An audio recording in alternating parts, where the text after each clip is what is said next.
Hey everybody, welcome back to Down the Shore Homestead. And if this is your first time here, thanks for coming down the shore. Are you tired of all of the pasta dishes that you have in your recipe box and you want to try something new? Well, I've got something that a friend of mine's mother showed me a long time ago when I was first learning how to cook. And she showed me something that was super easy to make, is very reasonably priced to make, and your family is absolutely going to love it. My family does. We make this probably every other week, and you'll see that it is definitely something that you need to add to your recipe box. So if that sounds like something that you're looking for, stick around. And as we say around here, come on down the shore.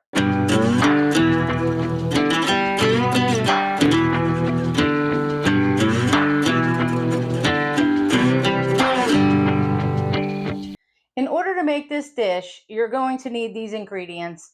And like I said, a friend of mine showed me how to make this years ago, and I basically just make this off of memory. So I have to actually type it up and put it in the description below for you guys. But I don't usually measure anything. I just kind of throw it all together. So once you start making this regularly, you're probably not going to need the menu because it's that easy to make. What you're going to need is some beef tallow to put into the fry pan so that you can brown up your ground beef. Now I have here what we get, which is from Seven Sons Farms. It's 100% grass-fed, pasture-raised ground beef, and it's 80/20. But you can use whatever ground beef you want. But if you're looking for some superior ground beef, I suggest you get it from these guys. I'll put a link to their website below in the description, and you can check out what they have. Because to me, this is the best beef, chicken, pork farm that you can get. It's humanely raised, and they do videos showing you all about the farm all of the time. So check them out. I will say we have invested in this farm because we love them so much. So check them out. You're also going to need an onion. I couldn't find organic ricotta cheese, so I ended up with this brand only because it had basically no chemicals in the ingredients. You're going to need 1 egg. You're going to need some Italian Romano cheese. We get this from a local Italian market where my husband grew up. It's amazing. And then you're going to need some organic linguine or spaghetti. If you don't want to buy organic, you don't have to. It's just better for you. Less chemicals than your normal brands that aren't organic. So again, you're going to need some kind of oil to put into the bottom of the pan to fry up your ground beef. You're going to need to chop up an onion and add that to the beef. Once the beef is done being browned, you're going to add the onion until it's translucent. And then on the side, you're going to mix in your 1 egg into your entire container, which this is 15 ounces. You're going to mix those two together, and then you're going to add about 1/4 cup, depending on your taste. So you can add more or less if you want of the Romano cheese. You're going to mix all that together, and then we're going to layer that. So right now, what I'm going to do is start browning up the beef, and I'm going to start some water to boil so that I can get my linguine ready, and then I'll show you how to put all this together. So I usually just add like a teaspoon of the beef tallow to the bottom of my pan, and I get it started on about medium high. And once that melts down, I'll add in my ground beef. And look at how beautiful this ground beef is. Look at that beef. It is beautiful. So I'm just going to add in my ground beef.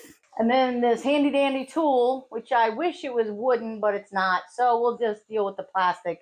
It is BPA free. We're going to break up this ground beef and get it browned up. Now, while this ground beef browns, we're going to start this water boiling so that I can get the pasta in there. And what you want to do is put a nice big pinch of salt in there to help flavor the water for the pasta, and we'll let that come to a boil. So this actually could have gone a lot faster if I had started boiling the water before I started browning the beef. So by the way, this recipe is only for an 8x8 pan, and that is because it's only myself and my husband.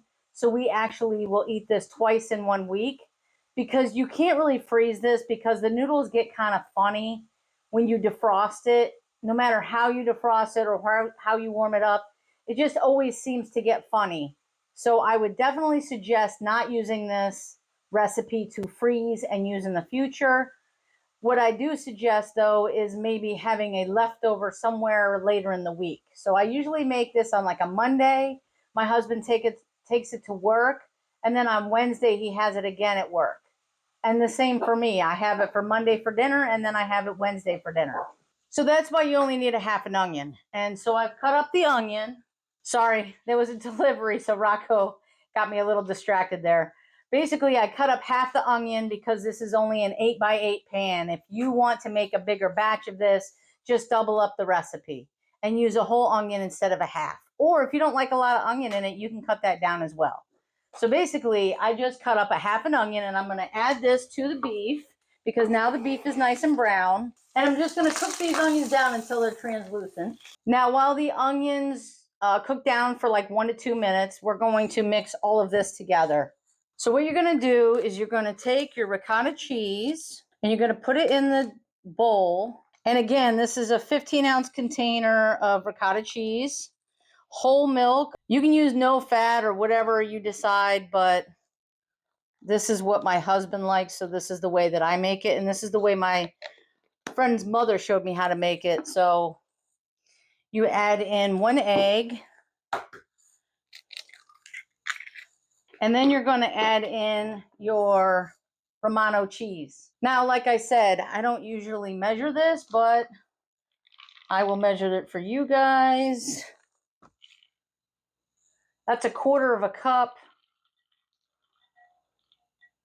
Yeah, I think that's about what I do. Maybe a little more. Again, it depends on your taste. So I'm going to mix this up, and our water still hasn't boiled yet. And again, I'm only making this as an 8x8 pan. That's why I'm not boiling a lot of water, because I'm not going to be making a lot of pasta. Now, you might not need to use a whisk for this, but as you can, I don't know if you can see this, but our Italian market makes these in chunks. So I want to break them down just a little bit more, and that's why I'm going to whisk this up. I'm going to try and break down some of this Romano cheese. So I should have told you guys to preheat the oven to 350. And you need to put some beef tallow in this baking dish to just coat it, because you don't want the spaghetti pie to stick. And I know some people will say, oh, just use olive oil, but olive oil can be toxic if it's used at high heats. So that's why I use the beef tallow for coating the bottom of this pan. Now, depending on the kind of beef that you get, you may need to drain this beef before you add the onion, because it may be a little greasy in the bottom of the pan.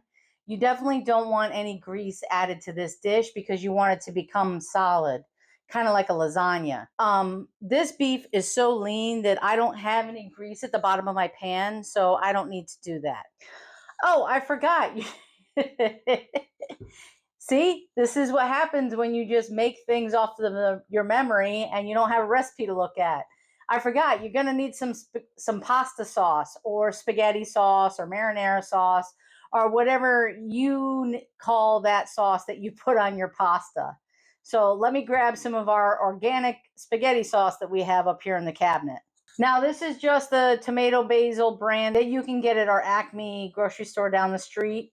I usually use our tomatoes that I have freezed from the garden, or the pasta sauce that I make up ahead of time and freeze. But a lot of you probably aren't going to have frozen pre-made pasta sauce or frozen tomatoes from your garden. So we're going to use jarred sauce today. And if you're going to use the 9x13 dish as opposed to this 8x8 dish, you're going to need the whole jar of pasta. But I'm only making an 8x8, so I'm only going to use half a jar of pasta. And this is a 25-ounce jar of pasta. Okay, the water's finally boiling. So on some of these boxes of pasta, it'll pretty much tell you how many servings are on the back. I don't have that on here. I usually just grab a handful, and then I break it in half and add it to the water. And then I just mix it up a little bit to let that water kind of coat each pasta noodle. And then we will start a timer for 8 minutes because we want this to be a little al dente, because we're going to be finishing it in the oven and you don't want the noodles to be overdone. So we'll grab Clucky here and put our timer for 8 minutes.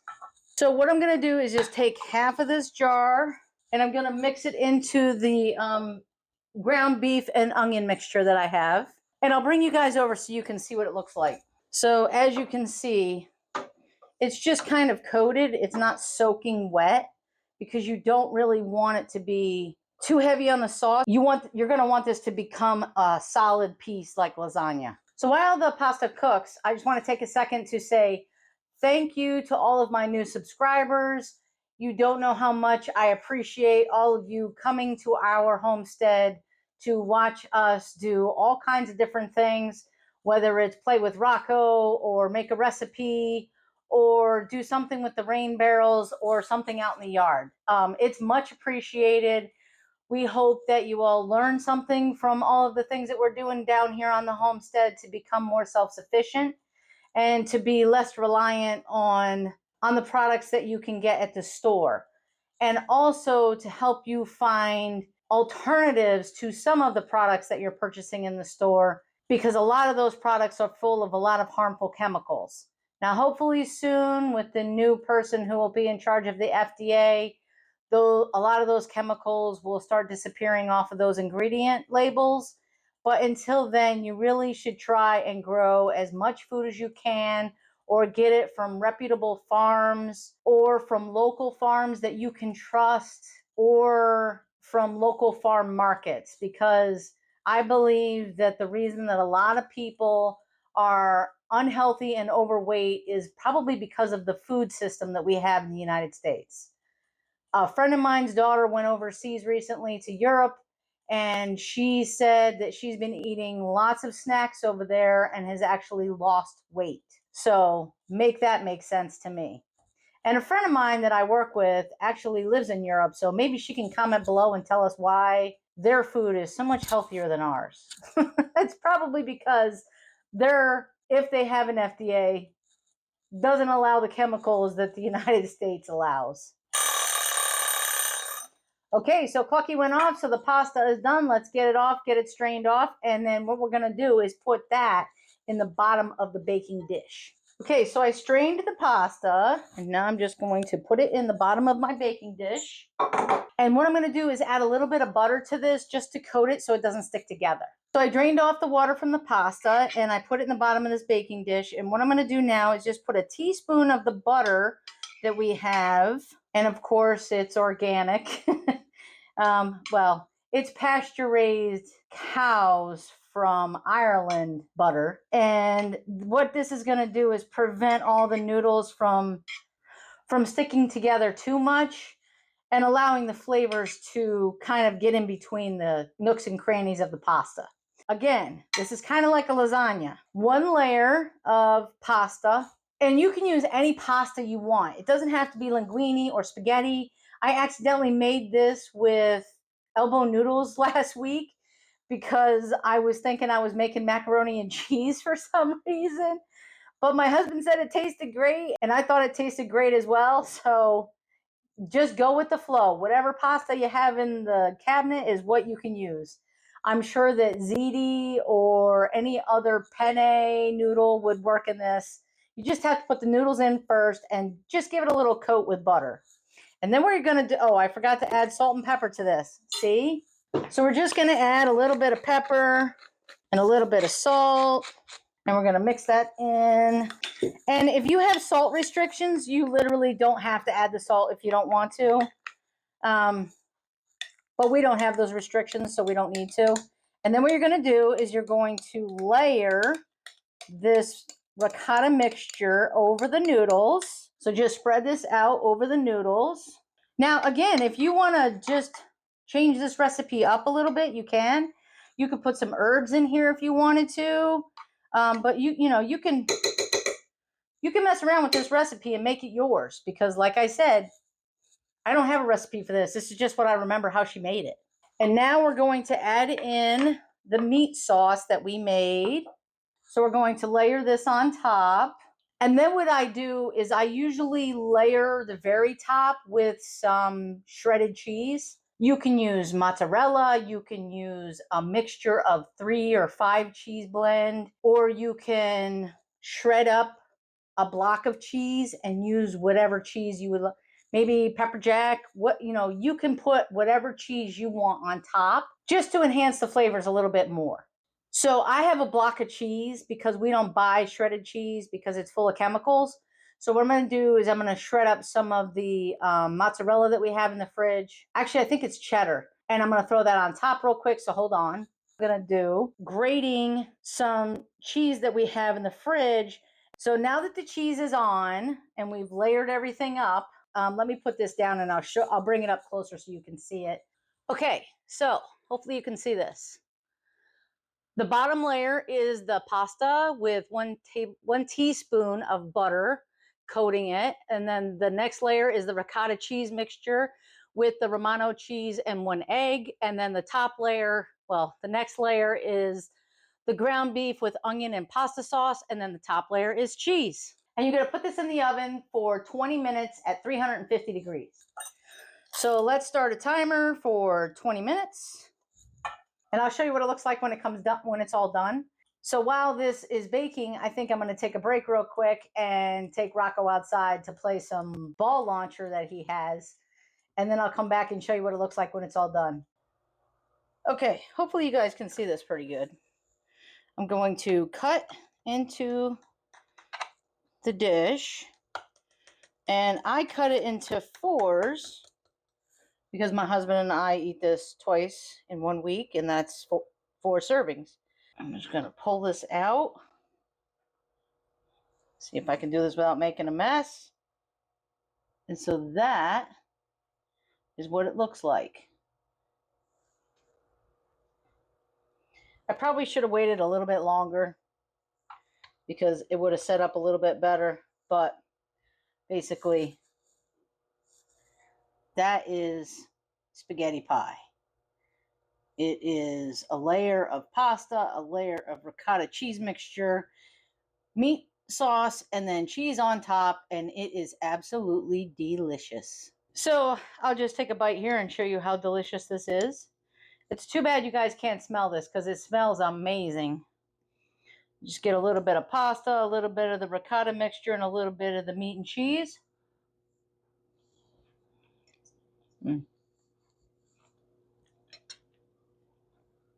Magnificent. Absolutely delicious. Your family is going to love this dish. Again, I think it only takes about, it depends on you.